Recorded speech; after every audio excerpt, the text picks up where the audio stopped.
What's up, everybody? Danger Rock here. Today we're going to be looking at the DC Direct Silver Age Batman action figure.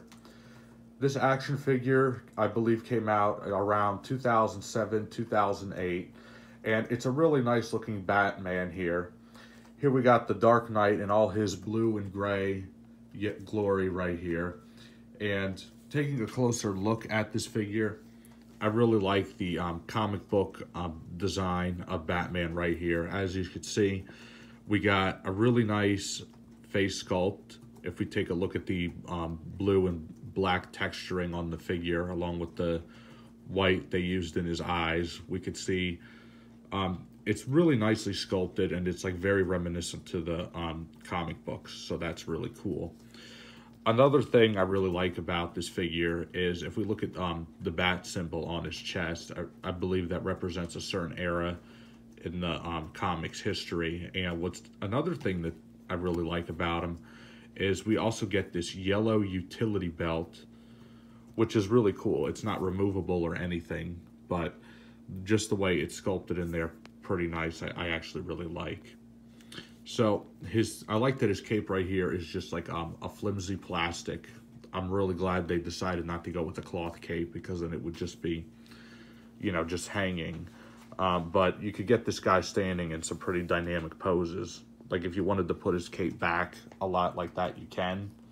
If you wanted to stand him up straight, you can. If you wanted to have him on his toes, like doing like a leaning position, you could do that as well. Taking a look at this guy, he's got some pretty good articulation.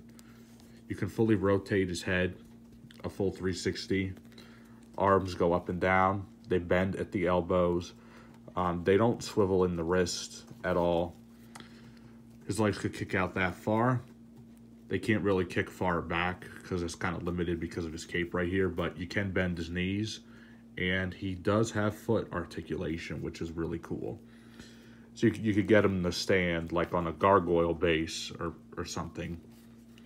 One thing I really like about this figure is I really like the blue that they used on it. I like the way they used a lighter blue as opposed to a darker one. And if we take a look at the back of his cape, it kind of has this like metallic look to it. Like if you look at Batman from a distance, it looks like a shiny, reflective blue cape. So that's what I really like about it.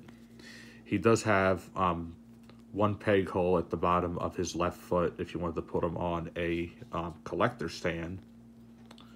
So that's really cool.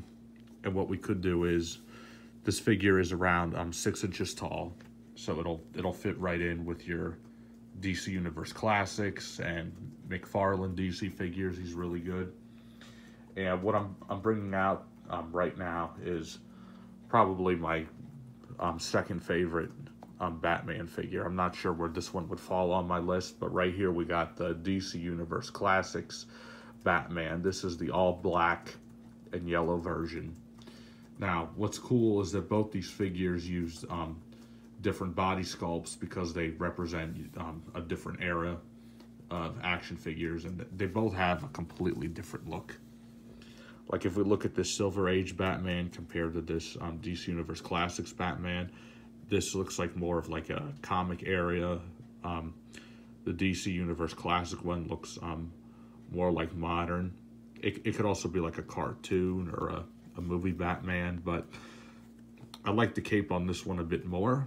I like the way they decide to put wrinkles and everything in it to make it look more realistic. And this figure has 2 peg holes at the bottom of his feet, so you can get him on all kind of display stand.